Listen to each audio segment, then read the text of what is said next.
Mesdames, Messieurs, bienvenue à Face à ECN. Nous sommes à l'Institut français du Cameroun, antenne de Yaoundé, à l'occasion de la cérémonie du choix Goncourt Cameroun par les étudiants de l'Université de Yaoundé 1. Nous sommes honorés d'accueillir sur le plateau aujourd'hui une écrivaine, critique littéraire, une grande dame de lettres, Paul Constant, qui est membre de l'Académie Goncourt.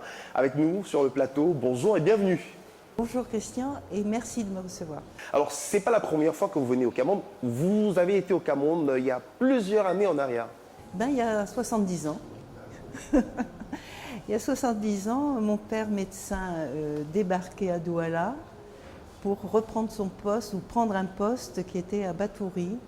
Et donc j'avais 8 ans et les souvenirs ou les fantasmes ont commencé de s'installer. Et ces souvenirs et ces fantasmes ont nourri au moins 4 de mes romans et peut-être plus. On en parlera plus en détail tout à l'heure. Alors, vous avez vu le jour à Gand, c'est près de Pau, dans les Pyrénées-Atlantiques. Mais on peut vous qualifier de véritable papillon voyageur parce que vous avez passé la grande partie de votre vie hors de France. Vous avez été en Afrique, vous avez été en Amérique du Sud, en Asie. Alors, ce goût prononcé pour le voyage, Paul Constant? N'est pas le mien. C'est celui de mes parents et du métier de mon père qui était médecin militaire et donc qui était envoyé par l'administration française dans des territoires dits français, tout autour de ce qu'on pouvait encore appeler à l'époque l'empire colonial. Voilà. Alors de tous ces voyages, forcément, on n'en revient pas indemne. Voilà. Donc il y a forcément les leçons qu'on apprend au contact de toutes ces cultures. Avec du recul, qu'est-ce que vous tirez comme leçon de tous ces voyages à travers le monde, Paul Constant? D'abord, l'idée que j'ai été élevée absolument séparée de mon univers original et originel, pardon, et c'est pour ça que je suis devenue originale, et que c'est une sorte d'adaptabilité absolument à tout, un peu sur le mode survie à l'époque. Il faut savoir ne pas aller à l'école, apprendre toute seule à lire, écrire, plus tard, voilà, à ne pas avoir d'amis et en revanche avoir une relation extraordinairement forte avec les animaux, qui est une des caractéristiques de mes livres.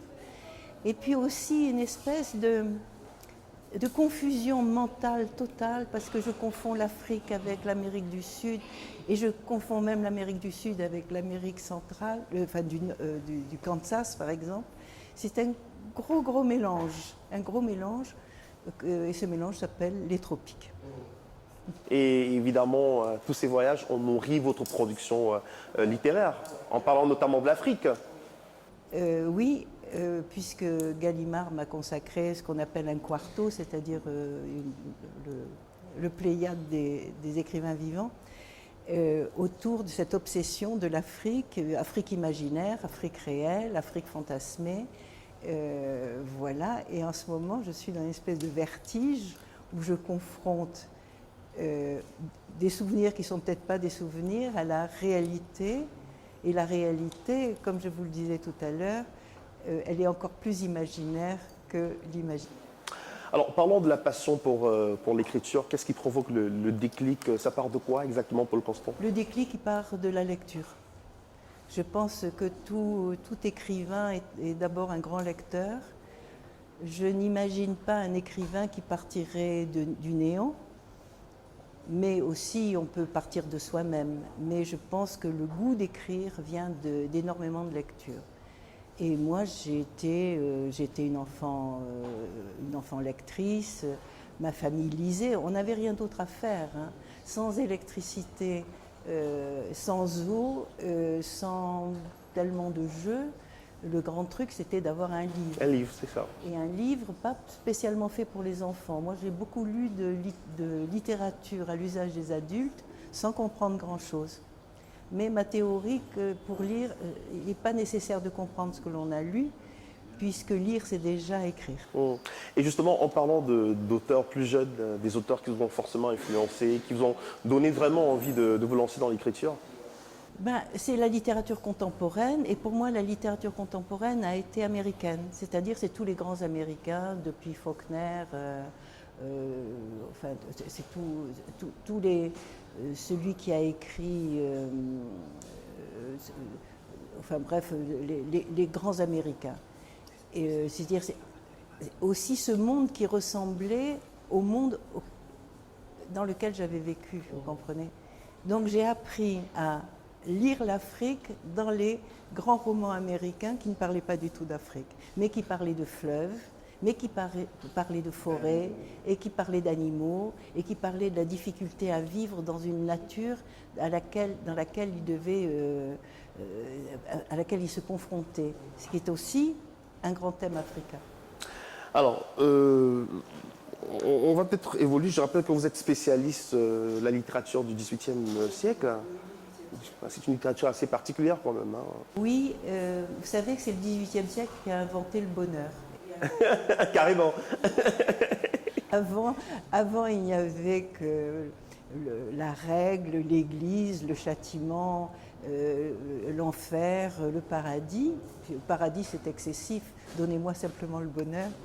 Et brusquement, la laïcisation de la société au XVIIIe siècle donne une perspective qui n'est pas simplement religieuse et qui est laïque. Et le bonheur sonne comme... Voilà, un peu comme un vent de liberté qui souffle. La liberté apporte le bonheur. Mmh. Alors, je rappelle que vous êtes docteur S-Lettres Sciences Humaines de Paris-Sorbonne, professeur des universités, et vous avez enseigné la littérature française à l'université d'Aix-Marseille. Aix-Marseille. Et avant, j'étais assistante à la faculté des lettres d'Abidjan. On parlera d'Abidjan tout à l'heure parce qu'il y a une de vos anciennes étudiantes qui a partagé avec nous un magnifique témoignage. Mais justement, cette casquette d'enseignante pour vous, être au contact des élèves, des étudiants, partager l'expérience, J'ai adoré. que c'est J'ai adoré. un bel exercice. Oui, je disais toujours aux étudiants, il faut que vous sortiez du cours plus décontracté, plus heureux que lorsque vous y êtes entré. Et rien n'est grave. Et je me rappelle qu'à Abidjan, quand même, j'avais des énormes amphithéâtres. J'étais une toute jeune femme de 26-27 ans. Et ensuite, j'ai eu le bonheur, en France, d'enseigner à des étudiants étrangers. 60 nationalités différentes dans la même salle. Et la seule chose qu'il faut savoir, c'est que nous ne rions pas tous ensemble, et que ce qui fait rire un Japonais ne fait pas forcément rire un Finlandais. Vous êtes aujourd'hui installé à Aix-en-Provence et vous continuez à écrire vos livres. Alors, tous mes livres ont été écrits à Aix-en-Provence, oui. Parce que quand je suis revenue définitivement en France, je trouvais la France très petite. Et donc il fallait ouvrir les murs. Et l'écriture m'a aidée à ouvrir les murs, même si dans mes romans, je les referme beaucoup. Et puis je suis partie sur un grand projet de ne pas écrire un livre puis un livre, mais de concevoir une œuvre avec des retours de personnages, des retours de lieux, comme ça. Et les éditions Gallimard m'ont attendue dans ce projet, m'ont accompagnée depuis très très très très longtemps, parce que maintenant je crois que je suis l'auteur... je suis le seul auteur de Gallimard qui n'est publié que chez Gallimard. Et je suis quand même une sorte d'ancêtre. Alors justement, avec le temps qu'il passe, là, il faut dire que l'inspiration reste toujours aussi fertile. Le dernier ouvrage remonte à 2022, si je ne m'abuse, La cécité des rivières. Voilà.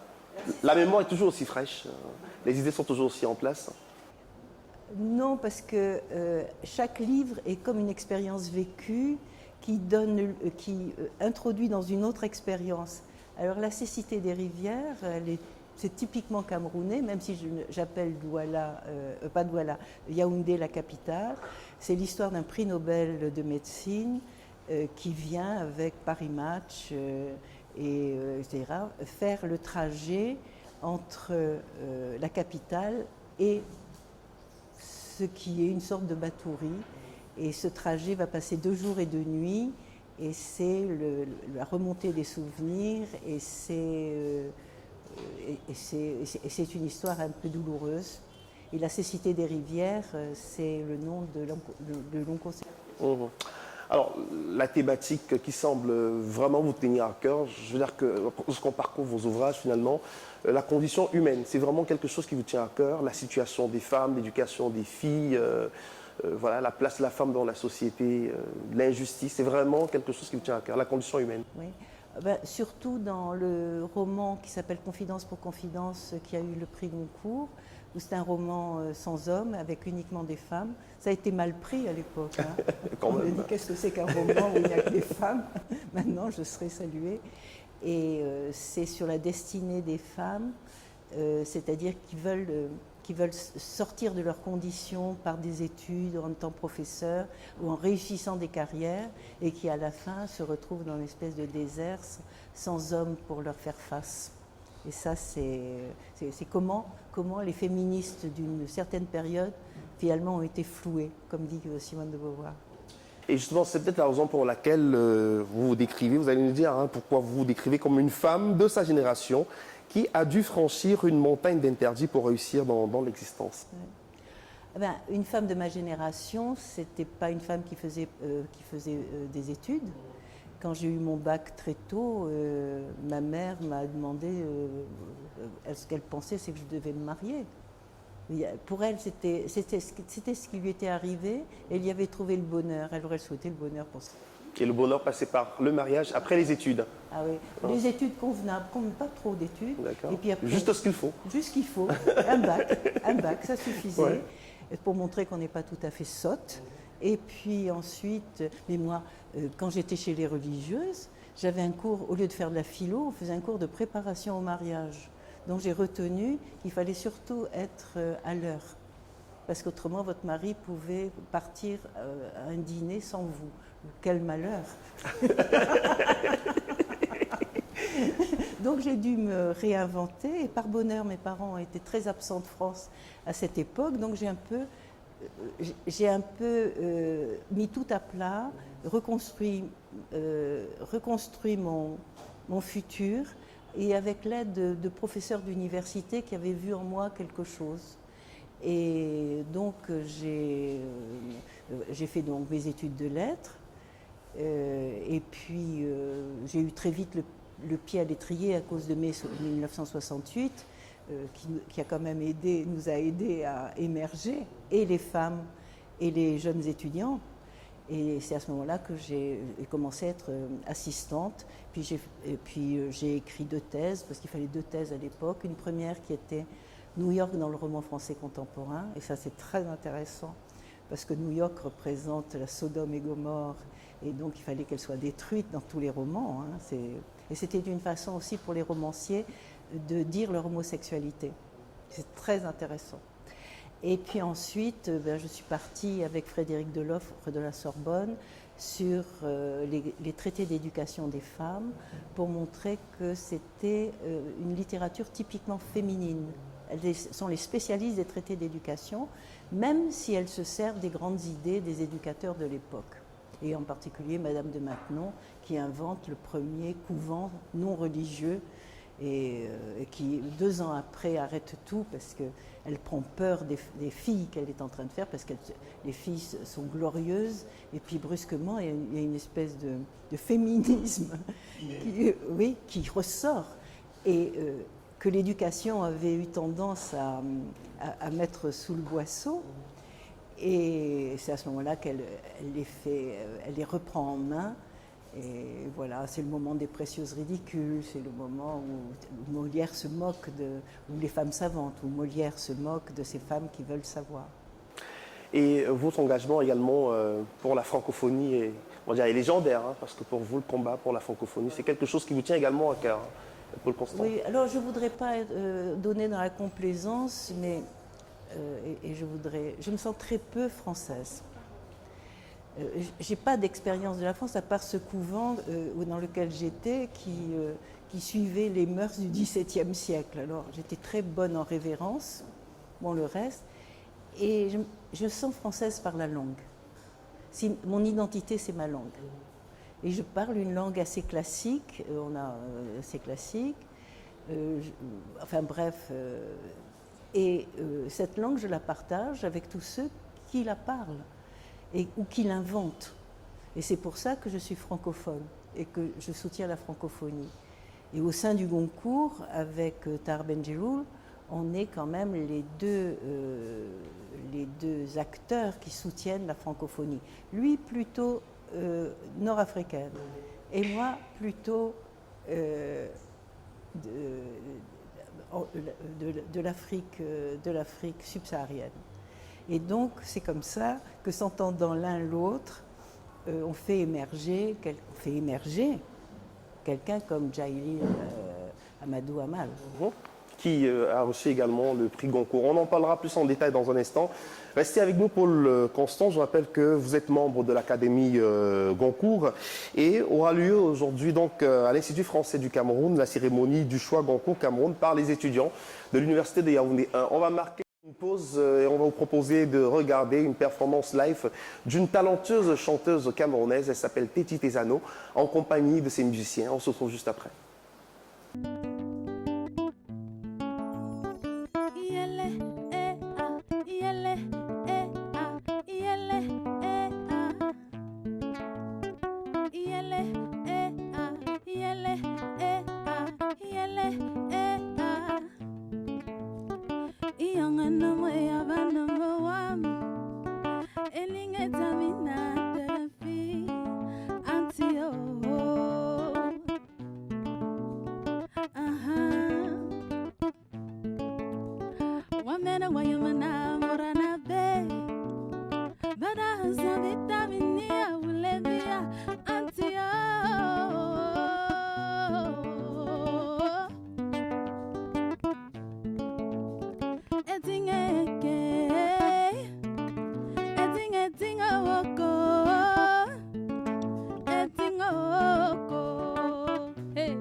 What kind of love she is, Bab can know away. What kind of man he is, they don't even know. So they are who they are. Whoa, I think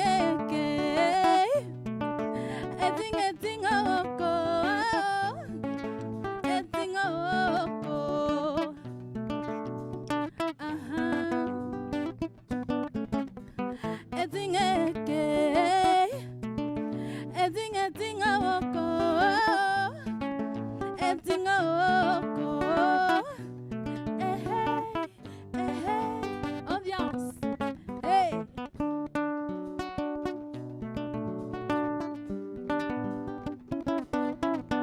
Ambiance.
Magnifique prestation de Téti Tezano et les musiciens qui l'accompagnent. Vous aimez la musique, Paul Constant? Oui, Vous écoutez quoi comme musique? ben, très peu. Vos voyages à travers le monde, forcément, vous donnent des goûts éclectiques en matière de musique, non? Non, ça passe pas par là. Je ne sais pas, il faudrait que j'étudie le phénomène de surdité musicale. Quand je vous dis oui, je veux dire que ça ne m'est pas désagréable. Mais musique, littérature aussi sont très compatibles. C'est une autre chose. La musique des mots n'est pas tout à fait. Et par exemple, je ne pourrais jamais écrire avec une musique, comme beaucoup d'écrivains, avec une musique en accompagnement. Le fait que j'ai eu un mari qui était un très bon pianiste a fait peut-être que j'ai éteint mon oreille pour ne pas en écouter trop longtemps. On va revenir sur l'Afrique, parce que l'Afrique et vous, on l'a dit tout à l'heure, c'est une très très belle histoire d'amour. Vous devez à l'Afrique certains de vos meilleurs romans, hein, on l'a dit tout à l'heure. L'Afrique et vous, c'est quelque chose de très fort. Oui, parce que c'est mon, comment dire, c'est mon territoire mental. C'est un territoire mental. Si je veux parler de moi, il faut que je parle de l'Afrique. Et oui, par exemple, un livre qui est important, c'est un roman qui s'appelle White Spirit. Qui vous a valu Le Grand Prix du roman de l'Académie française, avec un titre comme ça. Quand même. Quand même. Et le White Spirit, c'est un peu la métaphore de l'Esprit Saint. Bonjour Denis. Et la métaphore de l'Esprit Saint et la métaphore de cette Afrique sous le pouvoir des Blancs. Et ça se passe dans une immense bananeraie, c'est-à-dire des lieux que je n'ai jamais vus, hein, voilà, donc comme ça. Et puis, beaucoup de livres sur la maladie, comme Les chauves-souris, des singes et des hommes, ou comme La cécité des rivières. Le tout dernier, sorti en 2022. Comme ça, où je fais une sorte de... J'ai très envie d'écrire aussi un livre qui aurait pour thème, mais métaphoriquement, le sida. On est dans la métaphore, on n'est pas dans la fiche médicale. Oui, oui. Même si la fiche médicale est respectée. Là, on ressent l'influence de votre époux. Hein. C'est-à-dire que ça se... Énormément. Énormément. Énormément. Moi, je n'aurais pas été écrivain si je n'avais pas eu un premier lecteur passionné et admirateur de moi. Qui m'a toujours poussée à écrire, qui avait plus confiance en moi que je n'avais confiance, parce que la famille dont je sortais, je crois que avec mon premier roman, ils sont restés 5 ans sans me parler. Carrément. Ils ont essayé de me disputer le nom de Constant, en train de me faire comprendre qu'en littérature, ça ne les flattait pas tellement que je prenne leur nom. Et vraiment, c'est un hommage que je rends à mon époux qui a disparu il y a juste 1 an. Alors, en 90, Grand Prix du roman de l'Académie française avec White Spirit, on a dit que le titre à lui seul, mais finalement une belle récompense aussi. Comment vous avez vécu ce moment, Paul Constant? À ce moment-là, ma voie était toute tracée vers l'Académie française. Et voilà, c'est une... oui, c'est une... Je ne sais pas, les consécrations... je crois qu'on n'écrit pas pour des consécrations, mais on en a vraiment besoin à un moment donné, parce que c'est une sorte de reconnaissance que vous donne, j'allais dire, la profession. C'est ça, un prix littéraire. C'est d'autres écrivains qui vous disent « oui, tu es des nôtres ». La reconnaissance des pairs. Oui, oui, oui, tu es des nôtres. Et puis alors après c'est une histoire économique. Un grand prix littéraire, on en parlera quand on parlera du Goncourt, c'est une sorte d'économie incroyable qui se met en marche. Et justement, en 98, recevez le prix Goncourt pour Confidence pour Confidence. Alors il faut savoir que ma liaison avec le prix Goncourt est longue, puisque je suis arrivée 4 fois en finale du prix Goncourt. Et un beau jour, j'ai dit, j'en ai assez d'être l'écrivain qu'on retrouve, système 4 fois en finale. Donc une fois je ne l'ai pas eu pour La fille du Gobernador, à égalité de voix entre les deux. Il y avait 5 contre 5, et le président du jury a fait mettre sa double voix au second tour. C'est-à-dire, ça a été vraiment casser un livre. Et je regrette que La fille du gobernateur n'ait pas eu le prix Goncourt. Donc, c'était une sorte de liaison que j'avais avec le Goncourt, comme vous savez, qui n'arrivait pas à se conclure. Et pour confidence, j'ai dit on arrête tout, je publie mon livre avant les vacances. Et puis le livre, et j'avais même envie de leur dire écoutez, on arrête. Et mon fils m'a dit il faut être plus humble que ça, tu laisses faire. Et je me suis retrouvée avec un prix Goncourt très bien, 7 voix sur 10. C'était tout de suite, au premier tour.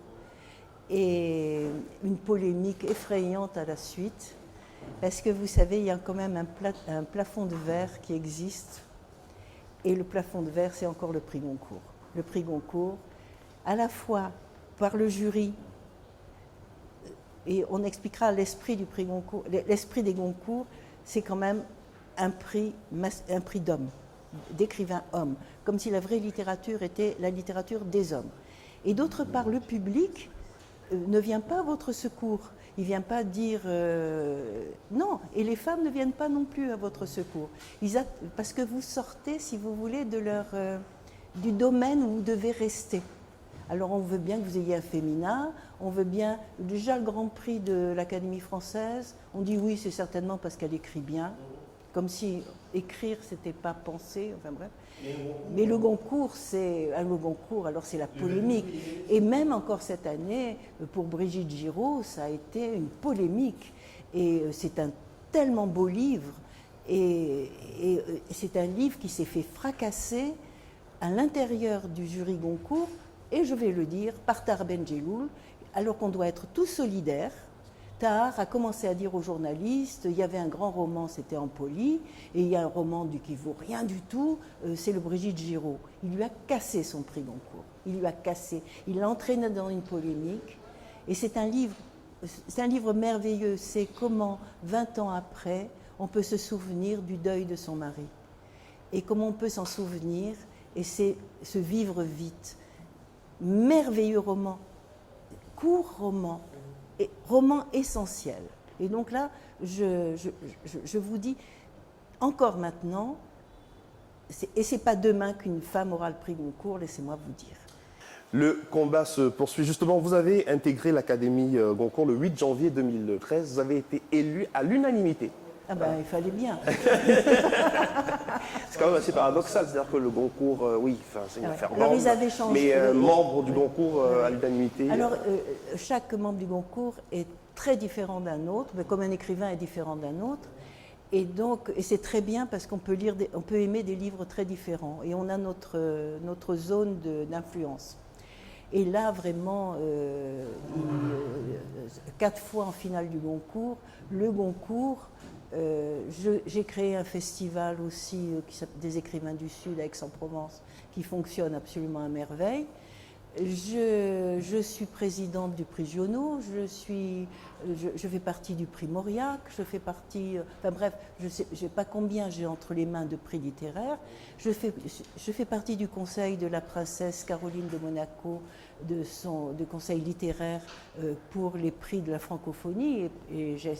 Et là, j'ai vraiment en tête un nom que je veux faire émerger pour la francophonie. Et donc, il était temps. Et alors, ils ont été incroyablement affectueux à mon égard. Mais enfin, ils ont mis le temps. Hein.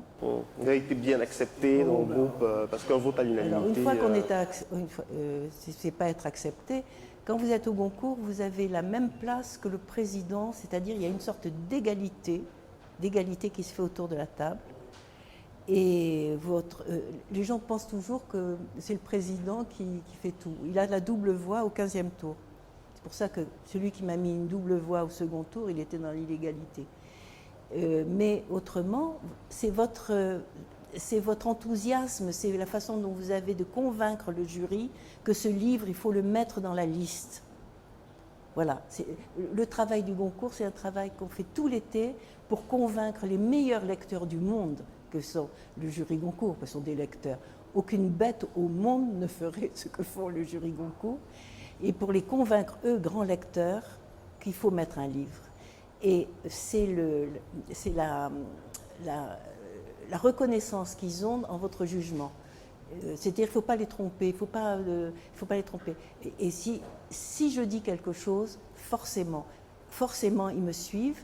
Et d'un livre qu'ils n'ont pas lu, ils le lisent. Je récolte toujours les 6 voix qu'il faut pour que le livre soit sur la liste. Il faut 6 voix pour qu'un livre soit sur la liste. Justement, ça nous permet de comprendre le mécanisme de fonctionnement, comment participer au prix Goncourt, quels sont les critères, voilà, comment ça se passe concrètement. Alors, un tout petit peu d'histoire. Le prix Goncourt, il est inventé au début du 19e siècle par 2 frères, 2 vieux garçons, pas très sympathiques, qui s'intéressent au XVIIIe siècle, qui s'intéressent à l'art japonais, mais qui sont ceux qui annoncent la littérature réaliste en France et qui écrivent des livres, j'allais dire, sur la société. C'est très important. Ce sont des livres qui racontent la société. Ce n'est pas des livres... Bon. Et ils mettent leur fortune pour qu'un groupe d'écrivains qui étaient leurs amis puisse avoir une prime qui les fasse vivre chacun pendant un an et que ces amis donnent le prix à un écrivain, et un écrivain, si possible, de fiction. Donc voilà ce que c'est que le prix Goncourt. Donc ça faisait vivre déjà 10 personnes pendant un an, le salaire d'un sous-préfet, et on donnait le salaire d'un sous-préfet à celui qui avait le prix. Bon, au fil des ans, maintenant, le prix Goncourt, c'est plus qu'un chèque de 10 euros. Symbolique de 10 euros. Hein? Un chèque symbolique de 10 euros. De 10 euros, ouais. Ouais. Mais certains le touchent. Hein. Vous l'avez touché, vous, non? Non, non, moi, je l'ai encadré et la lumière l'a effacé. Alors, bon, je fais rien. Et les membres de l'Académie Goncourt sont absolument bénévoles. Bénévoles. Hein? Si on me donnait 1 euro par livre que je lis, je serais riche. Bon. Donc on fait ça. Alors, au fil du temps, on a ajouté le Goncourt du premier roman, le Goncourt de la poésie, le Goncourt de la nouvelle, et l'année dernière, le Goncourt des détenus, et avant, le fameux Goncourt des lycéens qui marche, qui est vraiment avec le Goncourt, quelquefois il dépasse en vente le prix Goncourt. Bon. Comment cette imagination de 2 frères peu sympathiques, misogynes et même antisémites, c'est dans leur journal, traverse le siècle et encore applaudit sur la place Gaillon par une flopée de journalistes, comment c'est un retentissement mondial, je ne sais pas. Mais je sais qu'à la fois il faut respecter des règles et à la fois s'adapter. Et que la grande adaptation du prix Goncourt, ça a été le prix Goncourt des pays étrangers. Ce qu'on appelle les choix Goncourt. Les choix Goncourt. Tout à fait. Et ça a commencé par la Pologne, et puis ça a mis longtemps à se développer, et puis ça a connu, nous sommes à 40. Il y a une véritable explosion. Une explosion. Le choix Goncourt de l'Orient, de Belgique, de Grèce, États-Unis, d'Angleterre, même des pays dont on ne connaît pas les noms, mais voilà. Grâce aux instituts français qui ont pris ce qu'on leur donnait clé en main, c'est-à-dire une liste, des règles, je reviendrai sur les règles, une liste des règles. Et c'est eux qui contactent les universités et qui, selon leur pouvoir, leur enthousiasme et le pays dans lequel ils sont, font flamber ce prix Goncourt, dont je suis extrêmement heureuse de représenter le prix Goncourt pour ce qui va se passer cet après-midi. Le choix Goncourt Cameroun. Du Cameroun. Là, c'est une grande première. Je me souviens, il y a quelques mois, au Musée national de Yaoundé, on recevait la grande écrivaine camerounaise Djali Amadou Amal. Elle était notre invitée face à ECN. Et au cours justement de cette rencontre, Yann Lorveau avait annoncé en grande pompe donc, ce choix On reviendra Cameroun. sur- C'est une réalité aujourd'hui. C'est une hein. réalité Absolument. grâce à cette grande romancière qui fait plus qu'être un écrivain, c'est-à-dire, mais excusez-moi, ma génération parle des écrivains au masculin, et puisque elle est dans une sorte de croisade à la fois dans ses romans pour les femmes et à la fois dans sa vie pour la lecture, pour la littérature. Et là, vous savez qu'elle a eu le prix Goncourt des lycéens, qui est vraiment, qui a été un des plus beaux prix Goncourt des lycéens qui existent. Et moi, je prédis qu'un jour, elle aura le prix Nobel. Le prix Nobel. En tout cas, c'est tout le mal qu'on le souhaite. hein. Elle est vraiment la fierté Elle a vraiment- nationale. Ah non, mais là, vous oui. pouvez- Et un combat associatif aussi Oui, qui est très oui. fort, il faut le dire. Protégez-la, elle a le profil exact du prix Nobel. Ça, c'est très bien dit. On va applaudir pour elle. On va applaudir pour Djali Amadou Amal, donc, qui a été lauréate 2020 du prix Goncourt des lycéens. Et voilà, ce soir aussi, au cours de la cérémonie du choix Goncourt Cameroun, il y aura la présentation de son dernier ouvrage, Cœur du Sahel. Voilà. Très bien. Je voulais ajouter aussi pour tous les jeunes écrivains camerounais qui se disent comment participer au prix Goncourt. On ne participe pas tout seul au prix Goncourt, on participe par l'intermédiaire de son éditeur. C'est l'éditeur qui présente le livre. Je vous explique pourquoi. On a besoin de savoir que l'éditeur s'engage à ce que ce ne soit pas un plagiat, que ça ne soit pas... l'éditeur vous garantit que le livre est, que ce livre-là, voilà, il n'y a pas de contrefaçon, même si on s'est fait piéger au Goncourt avec l'affaire du double Goncourt des Racines du ciel, là, de l'auteur des Racines du ciel. Donc c'est l'éditeur. Et l'éditeur ne doit pas être un éditeur à compte d'auteur. Ça doit être un éditeur... Voilà, on fait très attention. Par exemple, tous les livres qui passent par l'Harmattan, on ne les considère pas. C'est peut-être intéressant parce que, si vous voulez, c'est une boîte à fric. J'espère que je n'aurai pas un procès avec l'Harmattan.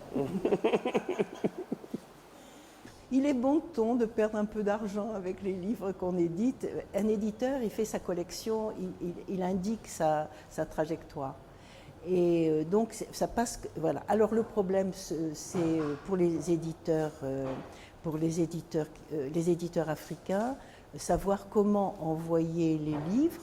Mais maintenant, on va passer par les livres sur le net. Enfin, je veux dire, on va pouvoir lire. Moi, je lis la moitié des romans, je les lis sur mon portable. Et avec la numérisation aujourd'hui, C'est formidable. voilà, c'est formidable. Vraiment, ça va Le ouvrir. livre vient à nous Oui, oui. aujourd'hui. On n'a pas besoin d'éditer en France, si vous voulez, Il faut simplement qu'au Goncourt, il y ait des jurys qui fassent très attention aux livres qui viennent de ces pays-là. Mais alors, justement, pour les jeunes lecteurs, les auteurs aussi qui nous regardent en ce moment, on parlait symboliquement du chèque de 10 euros, mais plus sérieux, qu'est-ce qu'on gagne en étant lauréat du prix Goncourt? On gagne... Une visibilité internationale Alors, c'est des traductions dans le monde entier. Ça dépend des Goncourt. Hein. Il y a des Goncourt modestes qui ne marchent pas. Quand ça ne marche pas, c'est 300 000 exemplaires, hein, quand même. Bon, oui, oui.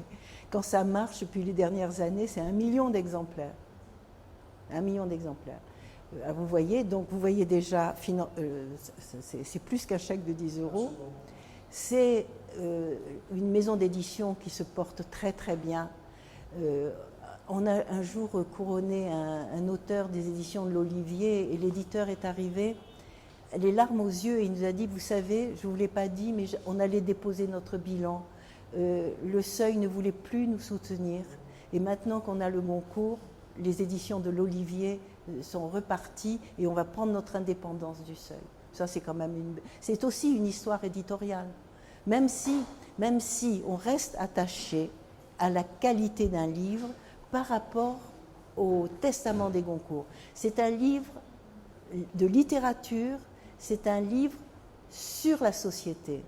Vous voyez, par exemple, quand on parlait de Djaïli Amadou Amal, comme ça tombe absolument dans cette catégorie.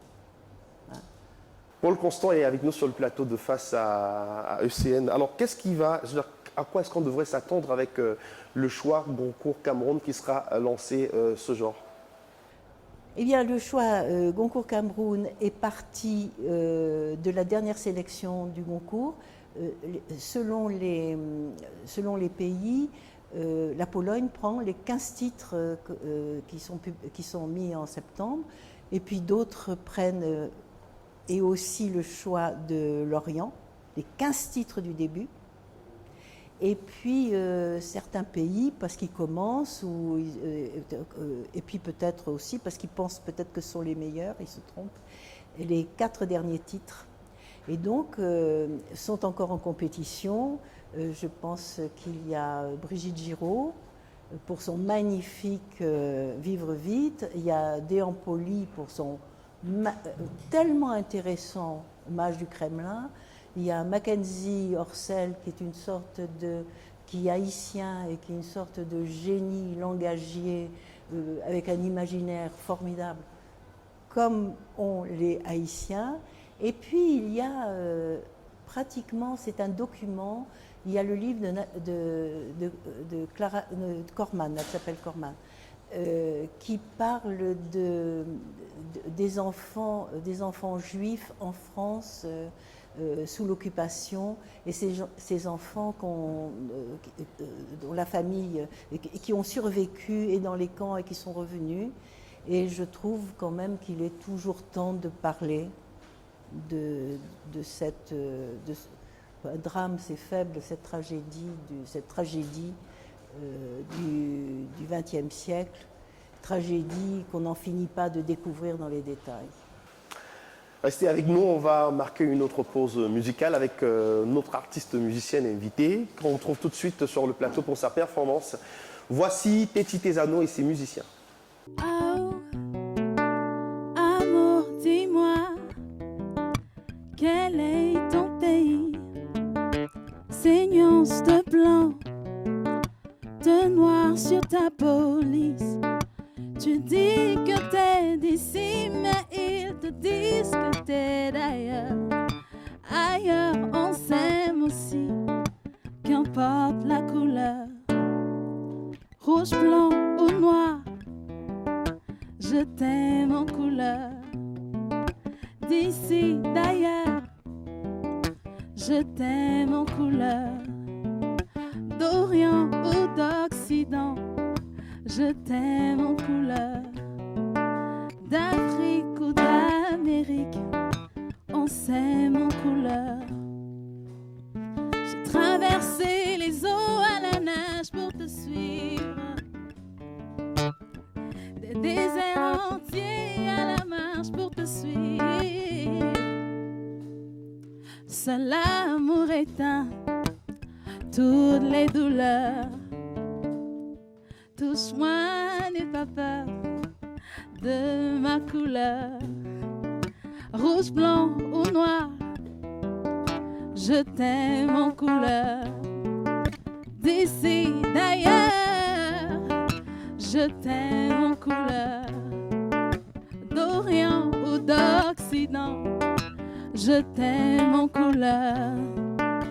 D'Afrique ou d'Amérique, on s'aime en couleur. Et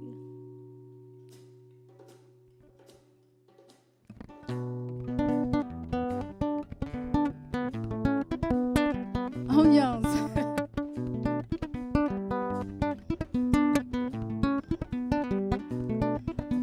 Olé, lé, lé.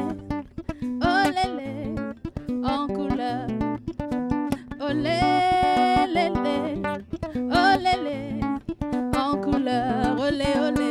Olé, lé, lé. Olé, lé. En couleur. Olé, olé, olé. Olé, lé, lé. Olé, lé. En couleur. Olé, olé.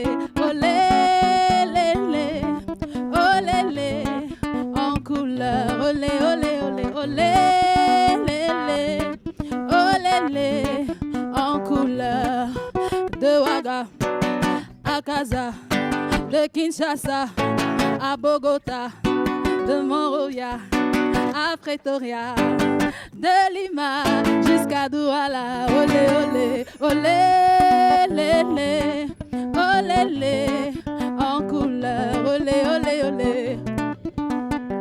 Hey, olé, lé, en couleur. Olé, olé, olé, olé, lélé, olé, lé, en couleur. Olé, olé, olé, lélé, olé, lé, en couleur. De Paris à Tripoli, de Kigali à Monaco, à Bamako.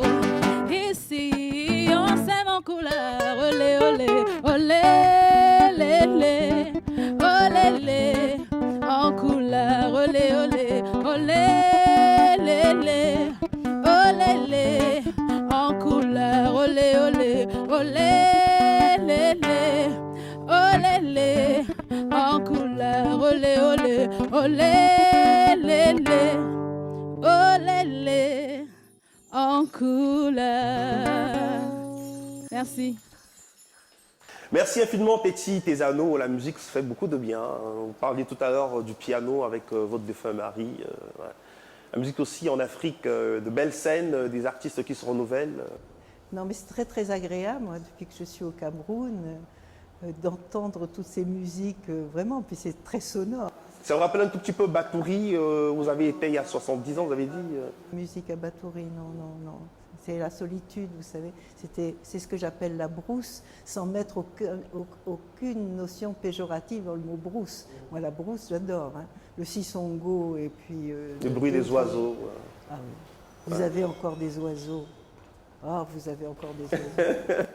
Paul Constant avec nous sur le plateau. Je rappelle qu'il est membre de l'Académie Goncourt et aujourd'hui, donc, grand moment avec la cérémonie du choix Goncourt Cameroun. Alors, vous avez une belle reconnaissance au niveau de Gand, votre village natal. Je parlais tout à l'heure de Gand qui est situé dans les Pyrénées-Atlantiques. L'école du village porte votre nom. C'est une belle reconnaissance.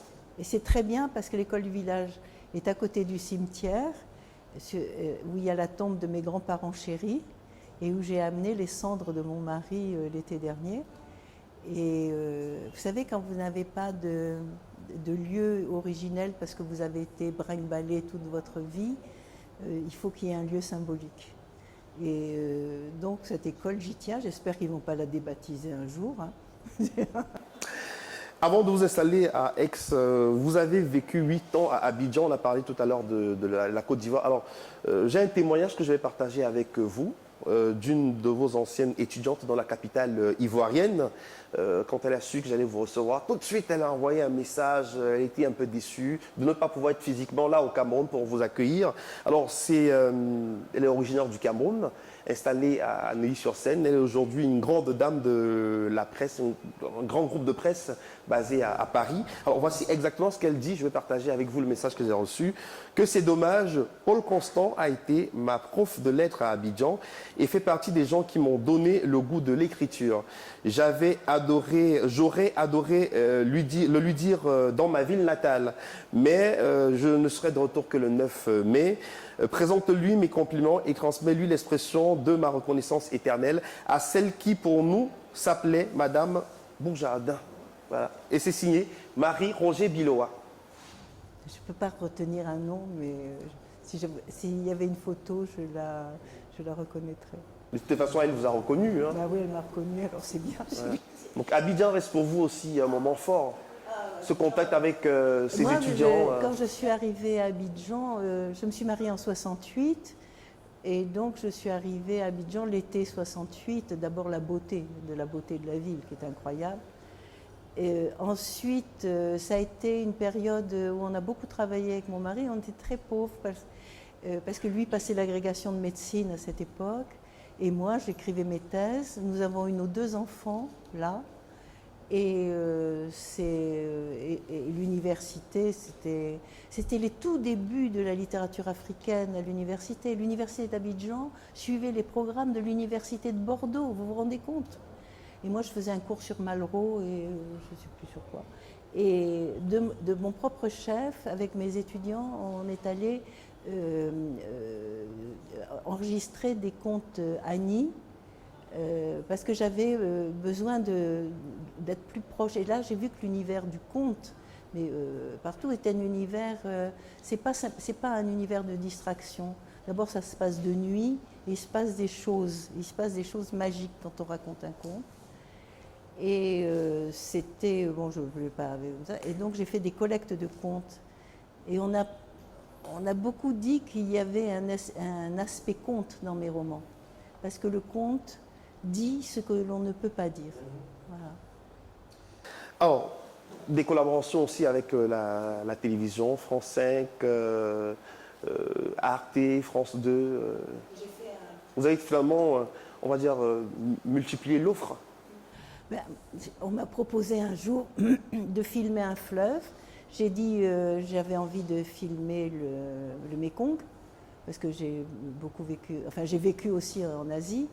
Et puis le Mékong, c'était Echnoz qui voulait le faire, Jean Echnoz qui a eu le prix Goncourt. Et j'ai dit, alors qu'est-ce qui reste? Il me dit, il reste l'Amazone et on n'a plus du tout de crédit. Donc je suis partie en Amazonie et je suis partie de Manaus à Iquitos et ensuite d'Iquitos à Belém, comme ça. Et il fallait écrire sur un océan, à part la ligne de séparation des eaux à Manaus, qu'est-ce que vous avez à dire sur l'eau? Et donc j'ai écrit une sorte de création du monde. J'ai fait créer une création du monde. Malheureusement, ce documentaire qui a été si difficile à faire, avec le fils de Peter Brook, qui s'appelle Simon Brook, est si difficile. Un jour, il m'appelle en me disant « tout a disparu ». Et oui, l'eau monte. Quand l'eau monte, les poissons vont déranger les oiseaux dans les nids. Quand l'eau baisse, les oiseaux vont déranger les poissons dans les trous. Bon, c'était un drôle d'univers.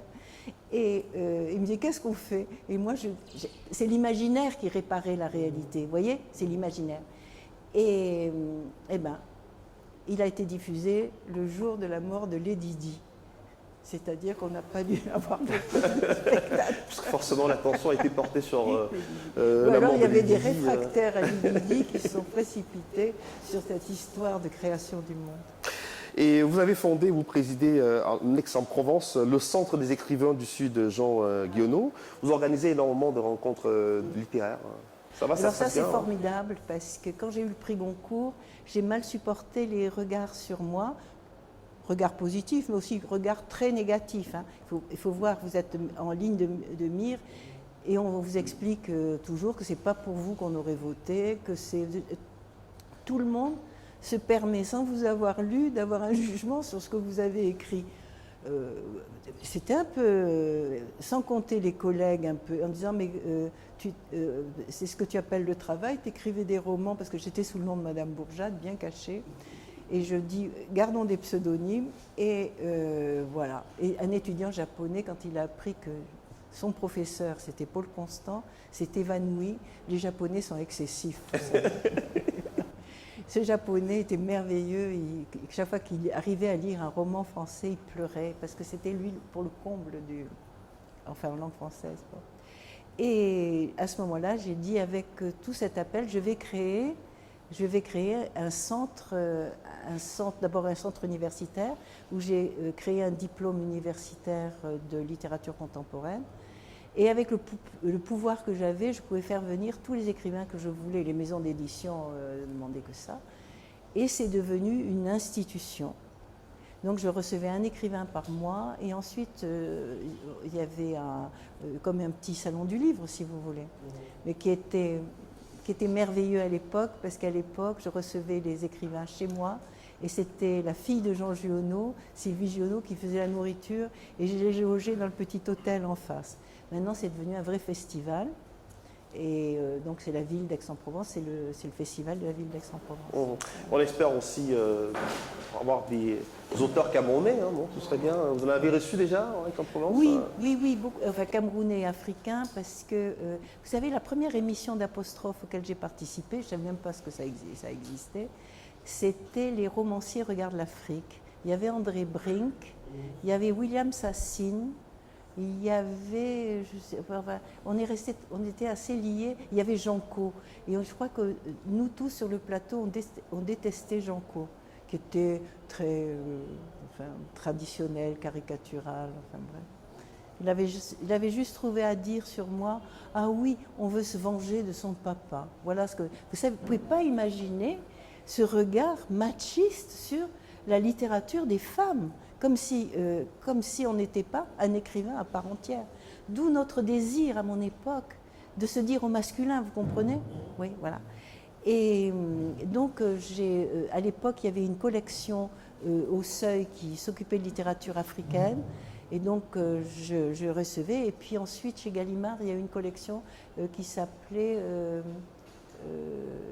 c'était très joli parce que chaque livre, il y avait de la terre versée sur chaque livre. C'était Continent Noir. Et la collection, elle était crème, et avec cette terre rouge qui n'était jamais la même, et c'était des taches. Et j'avais reçu tout Continent Noir, toute la revue Continent Noir. Et pour en venir au Goncourt, le choix Goncourt Cameroun, qui quand même la raison qui nous amène au Cameroun, on l'a dit, c'est de larges perspectives qui s'ouvrent désormais aussi pour les auteurs camerounais. Oui, oui, j'espère, parce que les auteurs et les étudiants et tous les professeurs, parce que il faut que cette première édition soit très, à la fois importante, que chacun d'entre nous là en parle, et qu'on fasse entendre aussi à la France que la francophonie ne s'arrête pas à la Belgique et au Canada. D'accord, on est d'accord? Tout à fait, oui. Bon. Donc, c'est pour ça que c'est tellement important que la porte du Goncourt en Afrique s'ouvre par cette porte qui s'appelle le Cameroun, avec les intellectuels camerounais, avec les poètes camerounais, avec les romanciers camerounais. Et d'ailleurs, à Douala, je ferai une sorte avec des jeunes auteurs camerounais, on fera une sorte d'échange sur qu'est-ce qu'écrire. Voilà. Parce que c'est important aussi de pouvoir renforcer les capacités, leur permettre de découvrir de nouvelles techniques. C'est brusquement dans la tête d'un écrivain, brusquement parce qu'il a confiance, parce que ça se passe bien. Brusquement, ils se disent, ah mais cette idée, c'est la mienne. Vous voyez, c'est pas apporter une autre idée, mais c'est révéler à un écrivain qu'il a cette idée dans la tête. Et les rapports aujourd'hui avec les autres prix lauréats Goncourt, on parlait tout à l'heure de Djaïli Amadou Amal. Est-ce qu'au niveau du Goncourt, quand même, on crée une sorte de plateforme pour permettre aux lauréates de pouvoir s'interconnecter? Comment ça se passe? Alors, je pense que le cas de Djaïli Amadou Amal est un cas exceptionnel, hein, parce qu'elle a fait... D'abord, avoir le Goncourt des lycéens, c'est un des concours les plus respectés, parce que on continue à soupçonner l'Académie Goncourt de je sais pas quoi, tandis que les lycéens, on les soupçonne de rien. Bon, alors le lycéen, ça serait le Goncourt pur, et l'autre, ça serait le Goncourt impur. Même j'ai entendu des gens me dire, ah, le choix des lycéens, il est meilleur que le choix du Goncourt. J'ai dit, mais vous savez qu'au départ, c'est pas un choix que font les lycéens. Ils piochent dans les 15 noms qu'on donne. C'était vraiment... Et alors, là, c'est un Goncourt qui est soutenu financièrement par la FNAC, qui fait un travail magnifique, parce qu'elle fait voyager ses écrivains à travers la France. C'est un travail, mais vraiment, c'est un très très bon partenaire. Et puis, alors c'est la personnalité de Djaïli Amadou Amal qui a fait le reste, hein. C'est-à-dire cette espèce de... cette foi, le fait qu'elle ne soit pas du tout égoïste, le fait qu'elle ait voulu partager et qu'elle se serve de son Goncourt comme d'une chaire pour parler à l'Afrique, mais pas simplement à l'Afrique. Djaïli parle au monde entier, et elle parle au monde entier par l'intermédiaire des Goncourt étrangers, parce que comme elle a eu le Goncourt étranger de Grande-Bretagne, elle est traduite en anglais. Donc, à partir du moment où elle est traduite en anglais, c'est assurer au livre une diffusion complètement internationale qui dépasse la francophonie. Alors à la fois, elle est dans le monde francophone, elle est dans le monde anglophone. Et c'est ce qui fait une remarquable réussite, parce que je pense que son Goncourt, j'ai entendu dire que son Goncourt avait dépassé les 500 000 exemplaires. Qui ne se mettrait pas à genoux? Wow. Et son dernier ouvrage, Cœur du Sahel, sera présenté cet après-midi à l'Institut français du Cameroun, antenne de Yaoundé. On va bientôt se quitter, Paul Constant. Alors, l'Académie Goncourt, les prochains challenges? Les prochains Prochains défis? D'abord, se supporter les uns les autres. Ensuite, nous venons d'accueillir, c'est pour la première fois au Goncourt, nous sommes 4 femmes. 4 femmes pour 6 hommes, la première fois. Je pense qu'il ne faut pas en mettre une 5e, parce que ça deviendra un prix féminin, parce qu'on est tellement actives. Je peux parler des femmes, on a l'excellente Françoise Chandernagor, qui a défrayé la chronique en son temps, parce que c'est la première femme à être entrée à l'ENA et à avoir été major à l'ENA. Et elle est conseillère d'État et elle est passionnée par le roman historique. En permanence, elle me dit « mais c'est vrai, c'est vrai ». J'ai dit « mais Françoise, ça ne sert à rien que ça soit vrai dans un roman ». Elle dit « oui, mais moi je suis du point de vue historique », donc complètement différente. Après, vous avez Camille Laurence qui représente, elle est droite, elle est incroyable, Camille Laurence. Je l'aime beaucoup. Je l'ai fait venir du féminin. Et où elle végétait. Et Camille Laurence, elle représente toute cette littérature de l'intime, de l'autofiction, si vous voulez. C'est la reine de l'autofiction. Et puis, on vient de venir la sulfureuse Christine Angot, dont tout le monde nous a prévenu qu'elle ferait un clash énorme à un moment, et qu'ensuite elle écrirait un roman, parce qu'elle écrit un roman sur ce qu'elle vit. Hein. N'approchez pas, ne baisez pas la main de Christine Angot, le baiser sera dans le prochain roman. Quand terme choisi, ces choses-là sont dites. Hein. Et on lui a dit attention, vous allez voir le clash, et en plus. Alors j'ai dit, mais qui empêche chacun de nous à raconter ce qui se passe au Goncourt? Et vraiment là, j'ai beaucoup insisté, parce que, vous voyez, toutes ces femmes, elles ont une œuvre. Et Djaïli, elle est en train de faire une œuvre. Ce n'est pas un livre. Un écrivain, il fait une œuvre. Et donc, c'est quelque chose de très intéressant pour soi-même. C'est quand on voit qu'un livre plus un livre pour un livre, ça donne une forme. Et cette forme, c'est un petit peu le miroir que vous pouvez avoir de vous. Paul Constant, avec nous sur le plateau, membre de l'Académie Goncourt. Merci infiniment d'avoir accepté je voulais notre dire quelque invitation. chose. Oui. Vous savez qu'au Goncourt, nous avons des couverts. Des couverts en vermeil. Nous ne sommes pas des fauteuils comme l'Académie française. Et je viens d'apprendre qu'en Cameroun, on offrait à l'enfant des cuillères au début de sa vie, et qu'il se servait de ces cuillères, ne mange pas avec les mains. Je suis allée au ravissant musée de la forêt, et qu'on disait au Cameroun, quand quelqu'un mourait, casser sa cuillère. Et je vais raconter cette anecdote au jury du prix Goncourt, et regarderont avec étrangeté leur couvert. Désormais. Et peut-être pour terminer définitivement, le Cameroun et vous, c'est pas terminé. Un gros projet sur Batouri. Sur Batouri. Oui. Si Djaïli Amadou Amal m'aide, vraiment, elle sera on va faire quelque chose d'assez merveilleux. Voilà, on salue les internautes qui nous regardent de Batouri. Merci infiniment d'avoir accepté notre invitation. On a passé un très bon moment en votre compagnie. Bon séjour au Cameroun, et vive le Goncourt.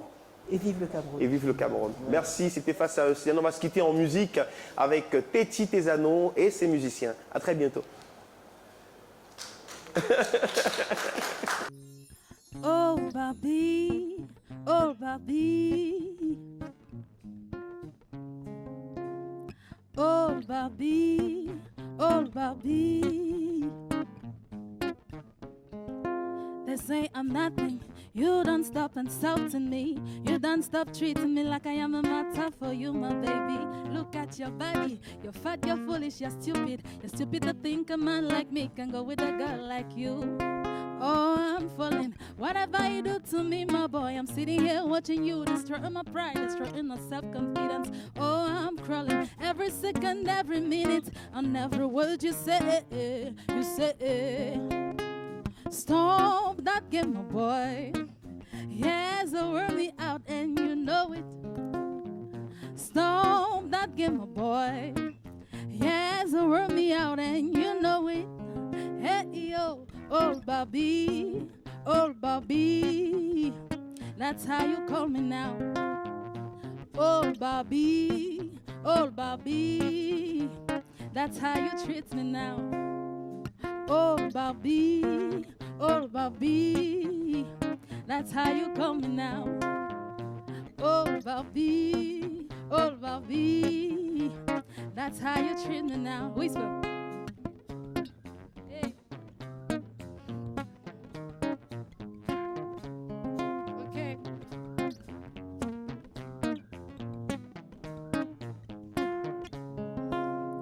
La, la, la, la, la, la, la.